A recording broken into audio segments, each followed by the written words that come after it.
Hey, it's Michele Coldwell Banker Realty. How you doing? It's the first week of March 2022 here in Santa Cruz. It is a balmy today. Oh my gosh, 69 degrees.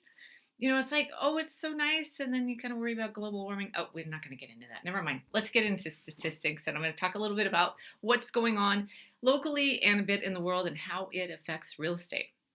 So let's start with statistics. My office meeting didn't have the normal ones that I use, so I kind of gathered my own, and it's been kind of interesting. So first, let's go broad picture. I thought, let's go see what the median price is in Santa Cruz County, and I'll talk about that a little bit because actually, it's very regional. So where I live on the west side of Santa Cruz, and where I've also lived in the middle of Santa Cruz in Live Oak, those medians, of course, are different because those are different areas. Just like any neighborhood in any place in our world, they have different values. But what's interesting is I went under a zip code and I got three different median prices. So let's take 95060, and I went on to Redfin and they had 1.2. Then I went on to Zillow and I got 1352889. Nice round number. And then I got Realtor.com 1.4 million. So if you were trying to make an offer, what number would you trust? Would you trust the low one? Or you like the lower one, wouldn't you take the lower one? You go, that's it. Or the higher one. I'm going to make an offer and I'm going to go big and strong. It just depends. One thing I can tell you is it's never the number you think it's going to be, and it's probably going to be a lot higher. And I know that's painful, but it's the truth. That's what's going on. We just don't make the rules here at the realestateindustrial.com. We're just kind of riding along on the coattails of the market. So I just think it's really interesting, and I also really try to make sure that these videos have some information for you to help you disseminate all those numbers and all those things that are out there to help them make sense. Because when you go to make an offer or when you go to price your property, remember, I tell my sellers to price their property, and 95% of them get it. They have a number, and it might be astronomical. And I've even had agents call me and go, "What are you doing?" Doesn't matter. I got the price that seller wanted. Doesn't matter if it didn't match the market expectations of the realtors in the community. Nope. It mattered what the seller wanted, and we went and got it. So there you are. I didn't price it. I didn't artificially inflate it. That was what a seller and a buyer agreed on, therefore market price. If you like my channel, please subscribe. I have lots of opinions I would love to share with you. So for this week, we have 75 new listings, and just today we got a bunch more. It's really exciting to see them roll out because we desperately needed it, because the week before we only had 49 new listings. We have pending 126, and the pending number before 2 weeks ago was 3.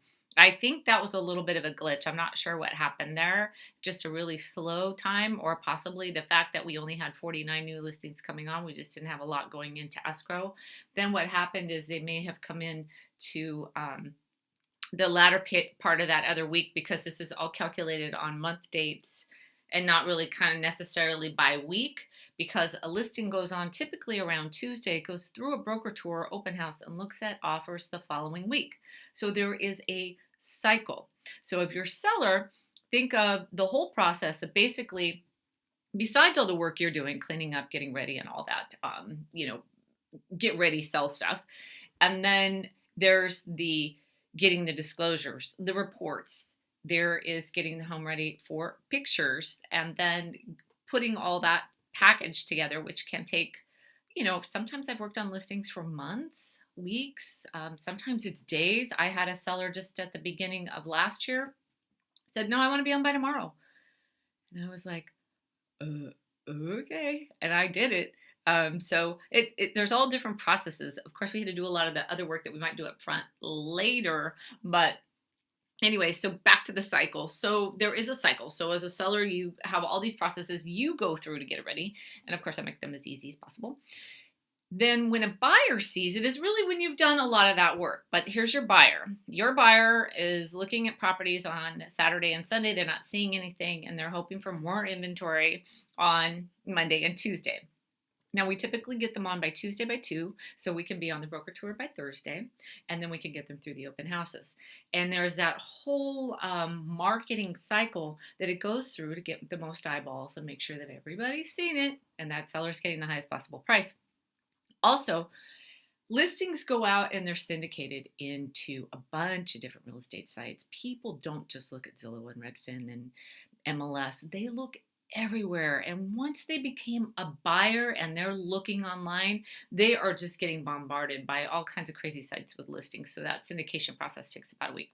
So what does that mean? Well, that means that if you see a house listed on Monday, let's see, the 7th, you could see it go into contract by March the 15th because it had run through that circle. So where are you as a buyer? Maybe where are you in the cycle? Well, if it came on the 7th and you're looking at it on the 14th, you might want to assume it's already gone. Sorry to say, but I want you to understand how this process works. That's pretty much how it works. Now, if a seller, if you're getting to the 16th and 17th day and a little longer than that, you might have overpriced it a little bit or overshot the mark. That all came from just pendings. Just think of what rent I'll have when we get to solds. Anyway, so 2 weeks ago, 2 weeks, we had the 21st of February to the 28th of February, we had 12 solds. And this last week, we have, as of Monday the 28th, we have 28 sold. So we're just starting to tick up. It's great. Oh my gosh, I think the spring market might just pull through after a while. It would be so great. Now, there is always talk of real estate market crashes, the market going down because interest rates are going up, or because of world conflicts, we may see stalls in the market. And I have one big neon reason why not is because there is so much buyer demand coming in that if you look at a property, most of them have multiple offers. So if you figure you have 10 offers on a property, which is standard in our county, even in San Jose, I've been working with some buyers over there, 10 to 15 offers. Figure that an interest rate bump is probably going to lose only 5 of them, not really a whole lot of them. Then you get the one person who gets it. So say you have 10. So now you're down to 4 buyers, qualified buyers, and they run to the next one. And only one buyer gets that property. Then there's 3 more. And that's not even considering all the buyers that are coming into the market or buyers that have decided after they took a break last year, they see more inventory, they're jumping in.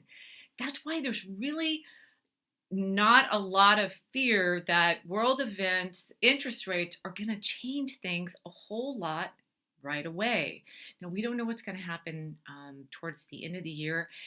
Every real estate expert that we follow, they always have these doom and glooms for the end of the year, but so far we really haven't seen them. Although last December really did take a dive, and there were some price reductions like they had said, but they were actually normal for the market and the season. So they didn't really align with their predictions. There was a little bit of pullback. You have buyers that take the holidays off. You have sellers that take their home off. It really just, it didn't match what they were saying of how, this burst is coming. But here's the other thing is a lot of people, they have equity in their home. So even if they stop making the payment because of COVID, lost their job or whatever, more than likely they can still sell and make a profit. That's a lot different than 2007 and 8 and 9 and 10 when a lot of people were losing their homes. They really just had no skin in that game, or they had refinanced. Not going to talk about refinancing today, but there's a big push on that just because interest rates are going up and people are afraid they're missing that boat. If you have questions about that, please reach out to me and I'll talk to you about my opinions on refinancing. But anyway, this is why I don't think prices are going to go down too much, at least till the end of the summer. despite the uptick in rates, I think we just have so much buyer demand, so many people still trying to get those properties. The spring season is just starting when it's March, and I think it's a little late actually to begin. I really believe that you're going to find that prices just aren't going to go down. So let me just speak to this year. I'll just say that I don't think there's going to be any huge dumps or bubbles this year. I don't want to go out further than this. I know that there are other areas. I have a podcast, The Realtor Lady, where I talk to people from other areas, and they are concerned with it because their home prices are much lower. The equity span is lower, and they do have higher default rates than we do in our area. I mean, that being said, you buy at a high price that you think is high here, I will tell you that you will probably make equity pretty quick. So it's still somewhere where people make money just based on demand. I know that was a lot. I'm exhausted. I'm so glad you stayed to the end, and I hope you subscribe. I'd love to talk with you more. Please email, call, reach out to me. I'd love to help you. And if you like, check out my podcast, The Realtor Lady. It's kind of fun. It's got some local stuff here to Santa Cruz, but then I also talk to agents from across the country who give their opinions about real estate, and they talk about their market, which is always good to get that other perspective. All right. Talk to you soon. Thanks. Bye.